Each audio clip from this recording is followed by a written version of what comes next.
chylomicrons, which are transported into the lymph vessels in the villi. So even mouth does the process of absorption. The process of absorption of fatty acid and glycerol is not that much easy like as we come across the sugars and the amino acids. So infections may be due to bacteria or viral infections. Jaundice is also called icterus. It is caused due to the abnormal bilirubin metabolism.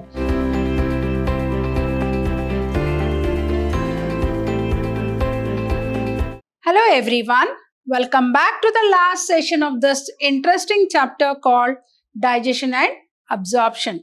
Myself, B. Shobharani from the Department of Biology, Vidyashram Pre-University College, the Temple of Excellence. Hope you remember in my last session, we dealt with the process of digestion of food, namely the carbohydrates, proteins and lipids. So, the final products of digestion, namely the monosaccharides, the amino acids, and the fatty acids and glycerol are absorbed. So, the simple substances thus formed are absorbed in the jejunum and ileum regions of the small intestine.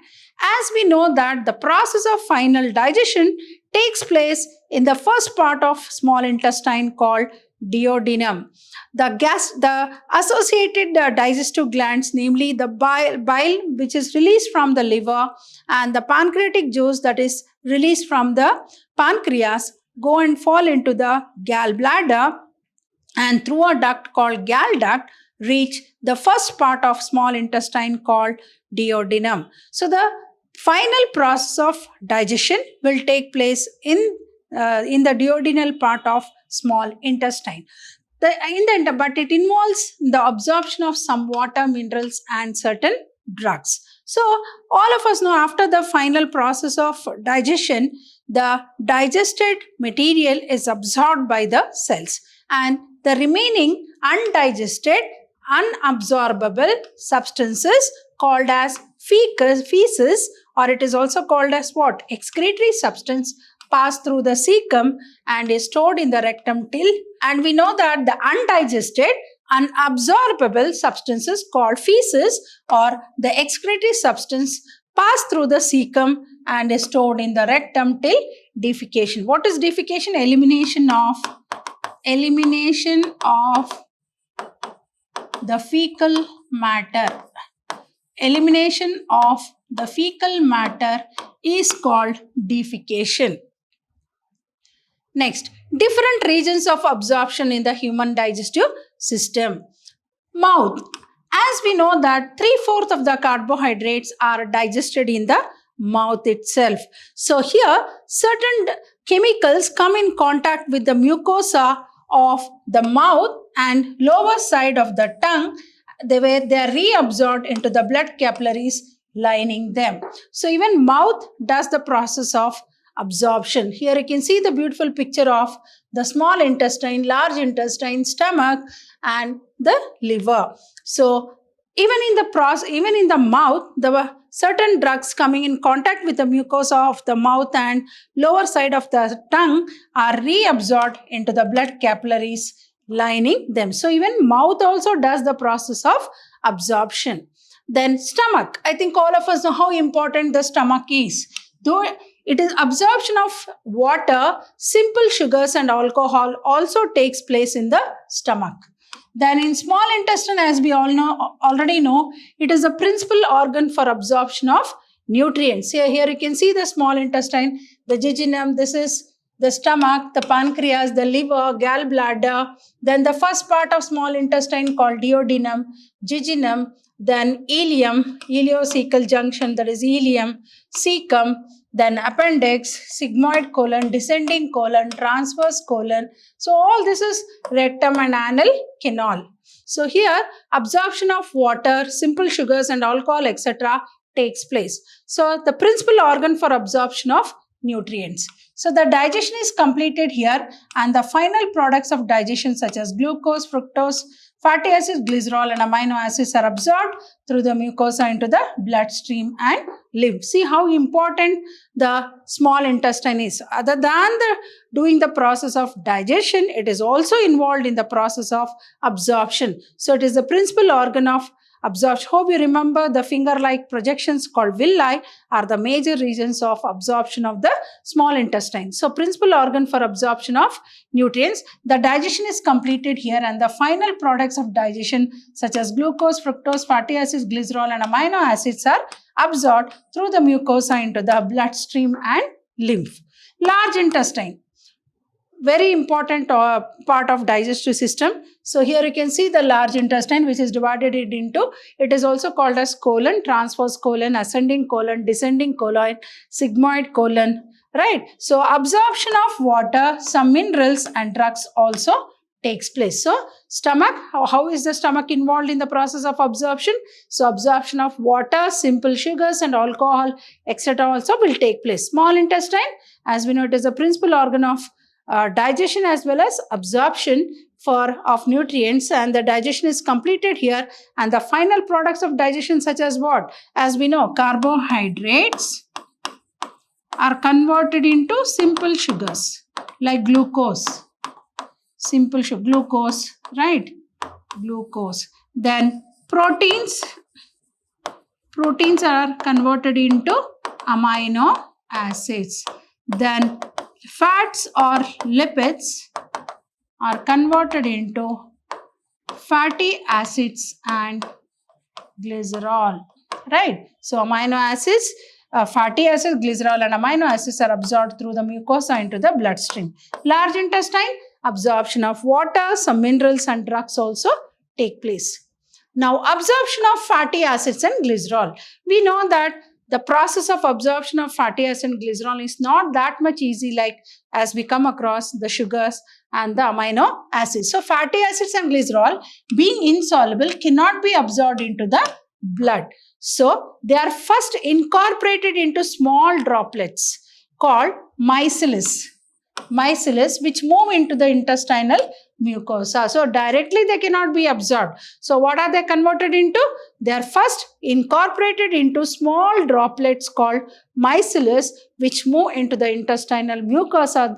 Thereon the process of absorption will take place. So they are reformed into very small protein coated fat globules called the chylomicrons, which are transported into the lymph vessels in the villi. As we know, villi does the major process of absorption. So they are reformed into very small protein coated fat globules called the chylomicrons. I think we know the food that comes from the stomach is called chyme. From the chyme, it is converted into chyle in the small intestine, right? So chylomicrons which are transported into the lymph vessels in the villi. So these lymph vessels ultimately release the absorbed substances into the bloodstream. Thereon, the absorbed substances are released into the bloodstream because fats and fatty acid and glycerol cannot be directly absorbed by the blood as they are insoluble. So they are converted into small droplets called micelles which move into the intestinal mucosa. So they are reformed into a very small protein coated fat globules called the chylomicrons which are transported into the lymph vessels in the villi. So these lymph vessels ultimately release the absorbed substances into the bloodstream. Then assimilation. Absorption and assimilation are again a very, very important process of the digestive system. So it is the process in which the absorbed substances finally reach the tissues and utilize them for their activities.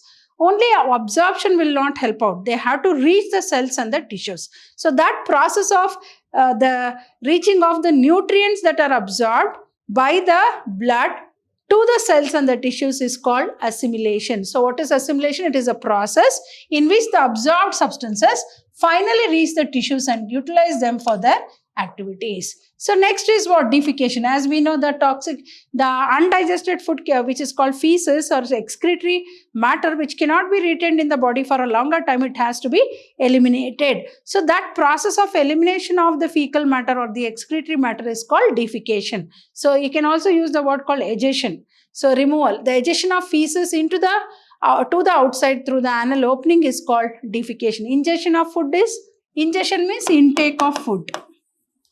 Ingestion is intake of food.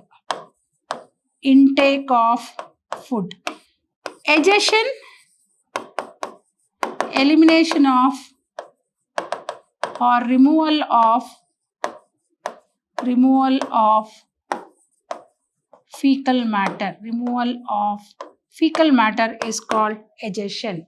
So here also defecation, the egestion of feces or the excretory waste to the outside through the anal is called defecation. Now let us move on to the next and last concepts of this very interesting chapter called digestion, right? So digestive system, digestion and absorption. So disorders of the digestive system.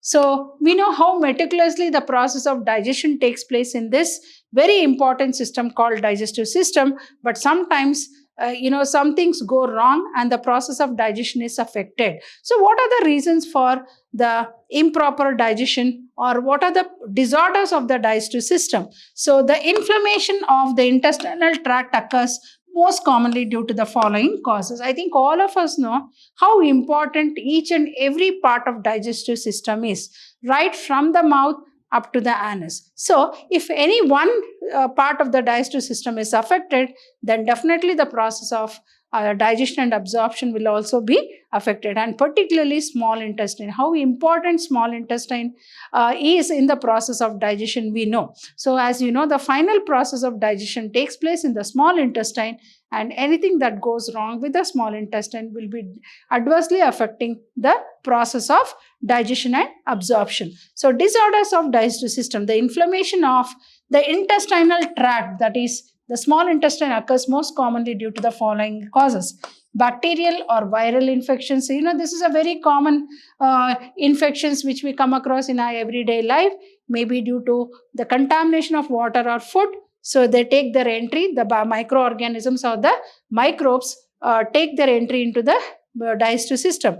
So they may be affected by bacterial or viral infections caused by endoparasites, for example, like the tapeworm, threadworm, hookworm, and pinworm, and even Ascaris lumbricoides, that is roundworm. So infections may be due to bacteria or viral infections, or it may be due to helminth infection through helminths, like the tapeworm, then the threadworm, hookworm, and the pinworm, which is going to affect the digestive system. So assimilation, what is assimilation? It is the process in which the absorbed substances finally reach the tissues and utilize them for their activities. Defecation, the egestion of feces or the excretory matter to the outside through anal opening. So what are the disorders of digestive system? The inflammation of the intestine tract that occurs most commonly due to the following causes, maybe due to bacterial or viral infections, or maybe due to helminth or worm infections, maybe like the tapeworm, threadworm, hookworm, and the pinworm. Moving on to the next very important disorder of the digestive system is jaundice. It is also called as yellow fever. The very reason here is, you can see the eyes of this person. Here we can see yellow color. Yellow color. Why it is called yellow fever? Because it is due to the deposition of bile pigment, yellow color pigment called bilirubin and biliverdin, which is not metabolized and which is retained in the blood. So hence it is called as jaundice, and hence it is called as yellow fever. So jaundice is also called as icterus. It is caused due to the abnormal bilirubin metabolism. So when bilirubin metabolism will not take place properly, then the bile pigments, namely the bilirubin and biliverdin, get deposited. So that is the reason it is called as yellow fever, because the bile pigment is yellow in color. So what is jaundice? Jaundice is also called icterus. It is caused due to the abnormal bilirubin metabolism. So what are the symptoms of jaundice? I think in everyday life we come across this common disease. Particularly it is contaminated through water. It is infected through contaminated water. So skin and eyes turn yellow due to the deposition of the bile pigments. So what is jaundice? Jaundice is also called icterus. It is caused due to abnormal bilirubin metabolism. Skin and eyes turn yellow due to the deposition of bile pigments. Then vomiting. I think this is a very common reflex action which we come across in our everyday life. And what is vomiting? It is here you can see in this picture vomiting. It is the ejection of stomach contents through the mouth. So for example, there is indigestion, or maybe there is some food adulteration, or maybe food poisoning. So that time you might have come across people going for this vomiting. So what is vomiting? So it is the ejection of the stomach contents through the mouth. So it is one way of throwing out all that is unwanted in the stomach from the mouth, and that process is called as vomiting. So this reflex action is controlled by a center in the brain called medulla of the brain. So there is one, I think all of us know there are different centers in the brain which control different actions of the body. So one such center called vomit center in the medulla of the brain control this vomiting. So what is vomiting? It is the ejection of stomach contents through the mouth, and this reflex action is controlled by vomit center in the medulla of brain. Next comes diarrhea, very common thing which you come across in everyday life, and some disorders of the very common disorder of the digestive system is diarrhea, or you can also use the word called dysentery. So what is it? The abnormal frequency of bowel movement and increased liquidity of the fecal discharges. So the fecal matter will be in liquid form, or we can also use the word called stool even for a fecal matter, is known as diarrhea. It reduces the absorption of food. Then indigestion, even this is very, like if you overeat some food which you like, I think you may have it in larger quantity and the process of digestion will not take, or you might have had a heavy food. So again, if you have some other food, so it is like, you will have an uncomfortability called indigestion. So what is indigestion? In this condition, the food is not properly digested. We need to give some gap for the process of digestion to take place. So repeatedly, if you keep on having food, then definitely it will lead to indigestion. So there must be some 2 hours gap after each meal, we can call it as, right? So you should give a gap after eating something so that the process of digestion will take place very easily. So in this condition, the food is not properly digested, leading to a feeling of fullness. I think you might have come across, in that case, we don't feel like having anything else. So you feel like your stomach is full.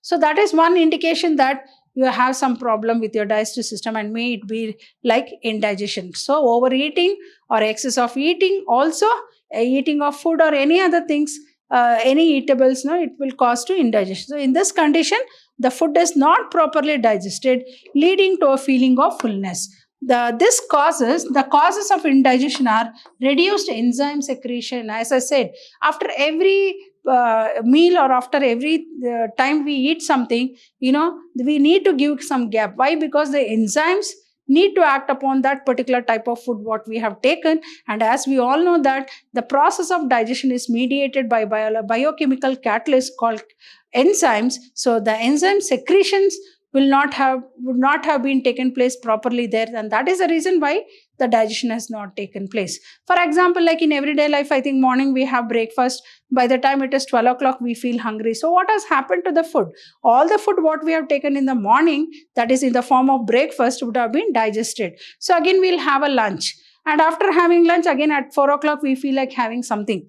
We may go for the snack. So what has happened to the food in between the two durations? So the process of digestion has taken place in presence of enzymes. So enzymes play a very great role in the process of digestion. So it is very, very important. The enzyme secretion is very, very important. And this disorder of the digestive system called indigestion is mainly due to the reduced enzyme secretions, and even it may lead to anxiety, food poisoning, overeating, and spicy food also.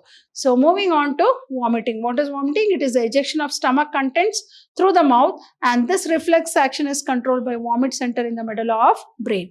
Diarrhea, the abnormal frequency of bowel movement and increased liquidity of the fecal discharges, is known as diarrhea. So it reduces the absorption of food. So indigestion. In this condition, the food is not properly digested, leading to a feeling of fullness. And the causes of indigestion are, what are the other causes? Reduced enzyme secretion, or it might be due to anxiety, food poisoning, overeating, and spicy food. Hope you have understood all the concepts what I've explained in this very important chapter called digestion and absorption. As I keep on repeatedly telling that these chapters are not only important from examination point. I think this particular topic called digestion and absorption, what we call the basic concepts what we have learned will definitely help us in our everyday life, because these are the things which we come across in our everyday life, because digestion and absorption are the part and parcel of our body, everyday life of our body. And imagine, and if something goes wrong with the digestive system, I think the whole body will be disturbed. So it's a bound duty to take care of our digestive system also properly. Like the food what we eat should be taken care, even the water what we drink should be safe. All those parameters are very much important for the maintenance of a good digestive system. So I'll be back in the coming session with another and a very important physiological process. Just like digestion and absorption, a very important physiological process or internal process, I'll be back with another interesting physiological process called breathing and respiration. Till then, goodbye and thank you.